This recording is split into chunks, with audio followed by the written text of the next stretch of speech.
থাকার পর দেখতেছি ওখানে মানে 2-250 লোক আসতেছে আমাদের কাছে ধাওয়া করতে। আসার পর কলার গাছ কাটার পর বাড়ি ঘর দুয়ার মানে তখন 8-9 লোক মানে ছোটাছুটি করে ফেলে দিয়েছে। ফেলে দেওয়ার পর আমি কি করছি যে ওদের কাছে হাত জোর করতেছি, আমাদের একটু সহযোগিতা করেন। প্রিয় সাংবাদিকবৃন্দ, আসসালামু আলাইকুম। আমি মমিনুর রহমান, পিতা মৃত্যু আব্দুল সাত্তার, গ্রাম ক্যাজবা, তেলিপাড়া থানা, কিশোরগঞ্জ জেলা, নীলফামারী। আমি অত্যন্ত দুঃখের সাথে জানাচ্ছি যে পৈতৃক সূত্রে প্রাপ্ত 2 একর 40 শতক জমির দীর্ঘদিন ধরে ভোগ দখল করে আসছি।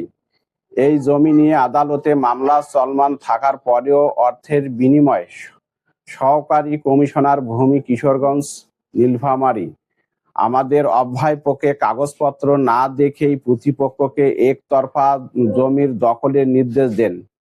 আমার প্রতিপক্ষরা ওয়ার্ড আওয়ামী লীগের পদধারী নেতা।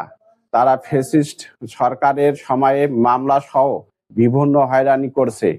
তারা আবারও 3 ফেব্রুয়ারি 26 প্রতিপক্ষরা দেশি অস্ত্র সজ্জিত হয়ে প্রায় 200 ভাড়াটে লোকজন সহ উল্লিখিত জমির 60টি ইউক্যালিপটাস গাছ এবং 6 শতাধিক কলার গাছ কেটে ফেলে দেয়। এছাড়া আলু ক্ষেত, ভুট্টা, মরিচ, পেঁয়াজ ফসলের ক্ষেত এবং সিমের মাসিংয়ের তাণ্ডব চালিয়ে তছনছ করে। প্রায় 10 লক্ষ টাকা ক্ষতি সহ তারা 5টি বসত বাড়ি ঘর ভাঙচুর এবং লুটপাট করে। এ সময় আমার ভাই লাল মিয়া ভাইয়ের স্ত্রী মোর্শেদা প্রতিবাদ করতে গেলে তারা মারপিট করে।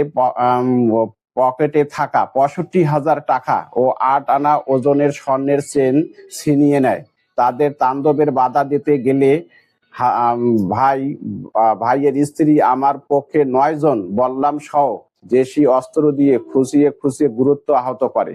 বর্তমানে 4 জন কিশোরগঞ্জ স্বাস্থ্য কমপ্লেক্স এবং 5 জন রংপুর মেডিকেল হাসপাতাল চিকিৎসাধীন রয়েছে। প্রতিপক্ষরা অত্যন্ত শক্তিশালী এবং অর্থবান হওয়া তারা দেশের প্রচারিত আইনকে বৈধশীলী দেখিয়ে গায়ের জোরে আমাদের পৈতৃক সূত্রে প্রাপ্ত শেষ সম্বলটুকু জবরদখল করে।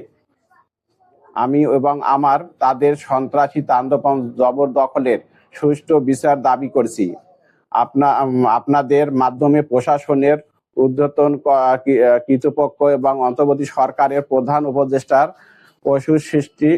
দৃষ্টি কামনা করছি।